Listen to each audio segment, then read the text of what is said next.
সিঙ্গাপুরের শান্ত সমুদ্রের নিচে যেখানে সূর্যের আলো ঝলমল করে পানি ফাঁকের মধ্যে নেমে আসে, ঠিক সেখানে শেষ নিঃশ্বাস ফেললেন ভারতের জনপ্রিয় গায়ক জুবিন গার্গ। স্কুবা ডাইভিং এর সময় ঘটে যাওয়া এই দুর্ঘটনা শুধু ভারতীয় সঙ্গীত জগতই নয়, পুরো উত্তর পূর্ব ভারতের সংস্কৃতিকে শোকের কোলাহলে ফেলে দিল। জুবিনের জীবনের গল্পটা শুরু হয়েছিল 1972 সালের 18 নভেম্বর মেঘালয়ের তুরা শহরে। পরিবারটি ছিল সঙ্গীত ও সাহিত্য চর্চায় সমৃদ্ধ। তার বাবা মোহিনী মোহন বোরঠাকুর ম্যাজিস্ট্রেট হলেও কবিতা ও গান লিখতেন, আর মা ইলি বোরঠাকুর ছিলেন অভিজ্ঞ সঙ্গীত শিল্পী। ছোটবেলা থেকেই গানের সাথে ঘনিষ্ঠতার কারণে মাত্র 3 বছর বয়সে তিনি গান শুরু করেন। বাড়ির বাতাসে ছিল সুরের মাধুর্য, আর সেই প্রভাব আজও জুবিনের প্রতিটা সুরে স্পষ্ট। কিন্তু জীবনের প্রথম বড় ধাক্কা আসে 2002 সালে। তার ছোট বোন জানকী বোরঠাকুর, যিনি আসামের জনপ্রিয় গায়িকা ও অভিনেত্রী ছিলেন, একটি সড়ক দুর্ঘটনায় মারা যান। মর্মান্তিক ঘটনায় জুবিন তার শোকের গভীরে নিমজ্জিত হন। সেই বেদনা তাকে আর কখনো পুরোপুরি ছাড়েনি। বলা হয় সেই অভিজ্ঞতা থেকে জন্ম নেয় তার গভীর আবেগময় গানের সুরগুলো, যেখানে শোক,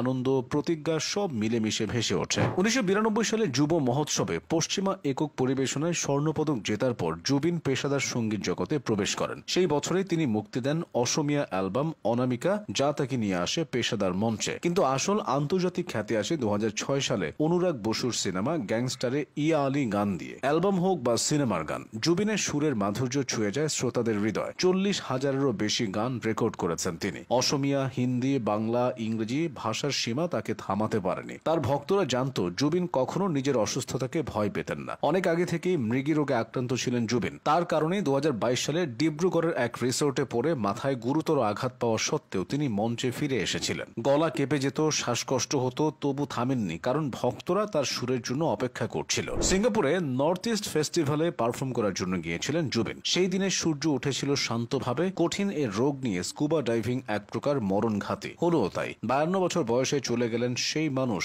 যাকে শুধু গায়ক বলে ডাকা হতো না, বরং উত্তর পূর্ব ভারতের রকস্টার বলা হতো। জুবিন শুধু গায়কই ছিলেন না, তিনি সঙ্গীত পরিচালক, সুরকার, অভিনেতা, প্রযোজক, লেখক। অহমিয়া, বাংলা, হিন্দি প্রায় সব ভাষাতেই তার গান মানুষের হৃদয় ছুঁয়েছে। তার হাত ধরে আসামের আঞ্চলিক সঙ্গীত পৌঁছে গেছে ভারতের সর্বত্র। তার জীবনকাল জুড়ে এক অদম্য আগ্রহ এবং সাহসের গল্পও ছিল। সঙ্গীতের পাশাপাশি তিনি সমাজসেবায়ও নিঃস্বার্থ ছিলেন। কালাগুরু আর্টিস্ট ফাউন্ডেশন পরিচালনা করে বন্যায় ক্ষতিগ্রস্তদের সাহায্য করেছিলেন। করোনার সময় গৃহীত উদ্যোগে নিজের বাড়িকে কোভিড কেয়ার সেন্টারে রূপান্তর করেছিলেন। যুব সমাজের আন্দোলনে, আর্থিক দুর্নীতি প্রতিরোধে, শিক্ষা ও সামাজিক উদ্যোগে তিনি ছিলেন অগ্রণী। কিন্তু মানুষের সবচেয়ে গভীর স্মৃতি রইল তার গানের জন্য। মন মানে না, পিয়ারে পিয়ারে, ইয়া আলী, এইসব গান শুধু শ্রোতাদের কানে নয়, হৃদয়ে বাজত। মঞ্চে গিয়ে তিনি যে আবেগ ছড়াতেন তা দর্শকদের চোখে জল আনত, হাসি এনে দিত, জীবনের এক অদৃশ্য সঙ্গীতের সাথে যুক্ত করত। জুবিনের মৃত্যুর খবর ছড়িয়ে পড়তেই ভারত জুড়ে শোকের ছায়া নেমে আসে। প্রধানমন্ত্রী থেকে আসামের মুখ্যমন্ত্রী, সহশিল্পী থেকে সাধারণ ভক্ত, সকলেই শ্রদ্ধা জানান। তার জীবনের শেষ মুহূর্তে সাহসিকতা আর প্রেমের সমন্বয়, যার জন্য তাকে অনন্য বলা হতো, সেটাই তাকে সমুদ্রের গভীরে নিয়েছিল। মৃগী রোগ এবং আগের চোটকে তোয়াক্কা না করে জীবনকে উপভোগ করার তার ইচ্ছা ছিল অসীম। জুবিন গার্গ চলে গেলেন, কিন্তু তার সুর, আবেগ আর প্রতিভা চিরকাল আমাদের হৃদয়ে বাজবে।